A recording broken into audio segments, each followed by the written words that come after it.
يا مساء الخير على اجمل متابعين في الدنيا، وحشتوني. النهارده جايلكم بقى بفطاير جميله جدا ولذيذه، فطاير محليه بجد، وجبه عشاء او وجبه فطار خطيره. حاجه كده تفتح النفس بجد، وطريقتها سهله وبسيطه جدا. دي قناتي اكلات كوكو. اتمنى لايك للفيديو الجميل ده، يعني فرحوني بلايك جميل كده، واشتراك في القناه لسه مشتركش، وفعلوا الجرس عشان كل جديد يوصل لكم.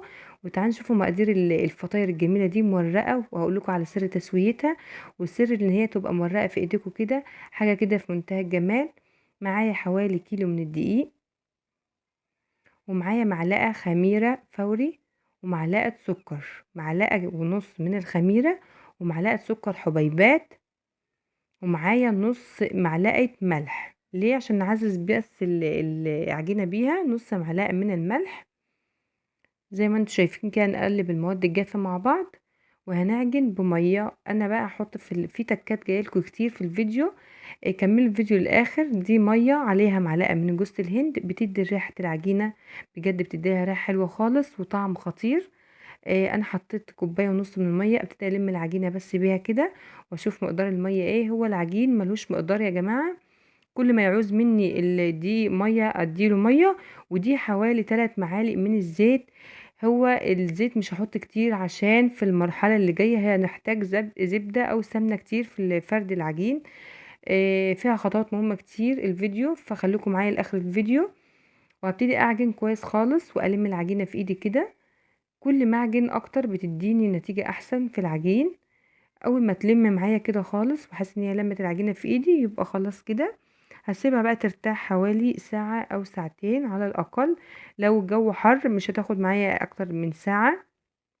هي لمت في ايدي اهي، ما خدتش مني الا 3 معالق زيت في العجين، عشان انا مش عايزاها تبقى تقيلة معايا. انتوا هتشوفوا الطريقة بعدين.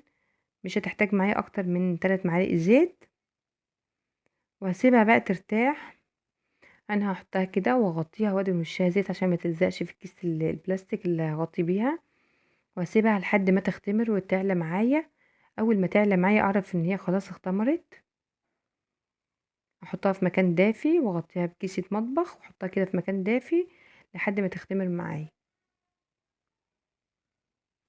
هي العجينة ارتاحت معايا اهي واختمرت. شوف العلو والعجينة، وشوف العجينة بتلمع ازاي وجميلة ازاي.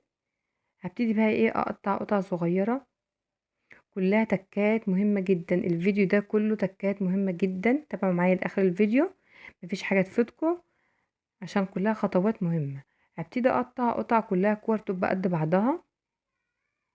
هبتدي بس ارش رشه كده بدقيق. هو السيليكون مش هيلزق معايا، بس انا بقول لكم انتوا المعلومه دي ليكوا، عشان العجين في ايديكم ما يلزقش، او ما تلزقش في الرخامه او في الصينيه اللي انت هتحط عليها. لازم ارش رشه دقيق. هبتدي اقطع قطع كده كله مقاس واحد. احاول اعمله كله مقاس واحد.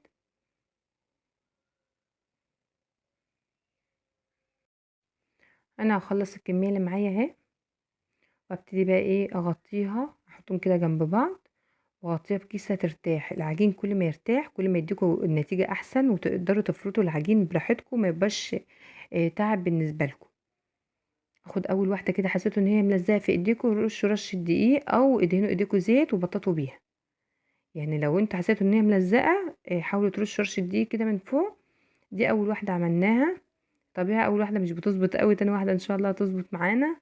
هبتدي رشه دقيق كده، وابتدي ايه ادورها كده، لان انا عايزاه كل حجم واحد وكله يبقى مقاس واحد.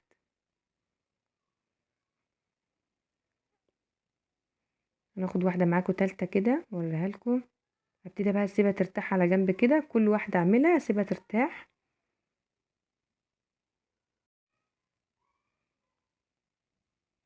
اهم حاجه ايه، يبقى كله سمك واحد. بالعود بايديكوا زي ما انتوا عايزين. انا برش رشه دقيق تحتها عشان ما تلزقش برضو.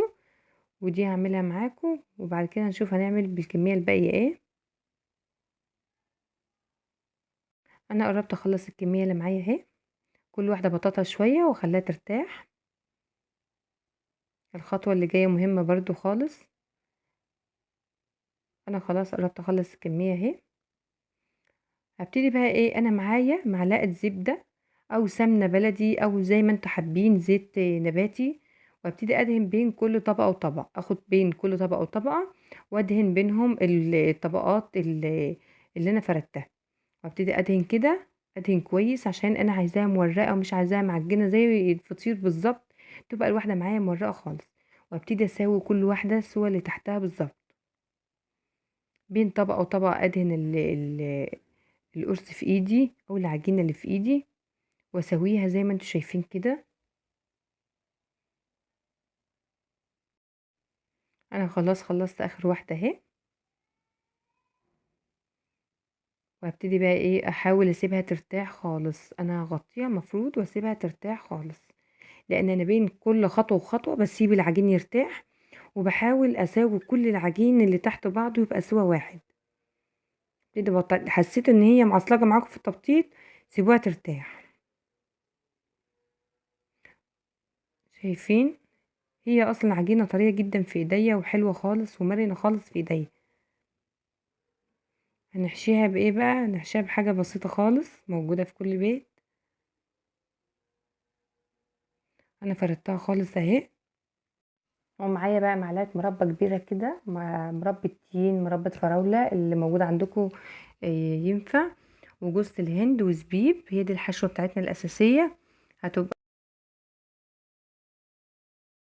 اي حشوه عندكم بقى انتوا حابين تحطوها، مثلا لحمه، جبنه، اي نوع انتوا حابين تحطوه مفيش مشكله. هي عباره عن فطاير جميله بجد ولذيذه. ابتدي اقطعها كلها قد بعضها، احاول اقطعها كلها قد بعضها. هي العجينه سايحه في ايدي خالص.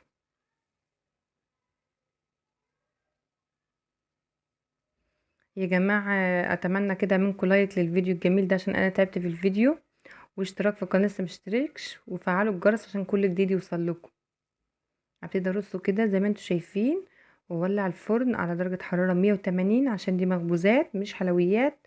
واعلي النار، هتقعد في الفرن حوالي ربع ساعة. اول ما تستوي من تحت تولعوا الشواية من فوق. انا سويتها في الفرن الغاز، النار بتبقى متوسطة من الجنبين ومن تحت، وبسويها في فرن الغاز. اسيبها ترتاح معايا خالص قبل ما اسويها. هي ارتاحت معايا خالص اهي، وعلت، والارتفاع عالي شويه، عرفت ان هي اختمرت او ارتاحت شويه معايا. هبتدي بقى اسويها. حابين ترشوا رشه جوز الهند عليها كده قبل ما تدخلوها الفرن مفيش مشكله. انا دهنتها بمعلقه عسل ابيض، بتديها لمعه وبتسكرها خالص وبتبقى جميله قوي. بجد جربوا الفطير دي لذيذه خالص وجميله. وبألف هنا وشفا يا حبايبي، ونشوفكم وان شاء الله اشوفكم في فيديو جديد، واكون عند حسن ظنكم. وما تنسونيش يا حبايبي بقى في اللايك عشان خاطر الفيديو يوصل لاكبر عدد. وبألف هنا وشفا يا حبايبي.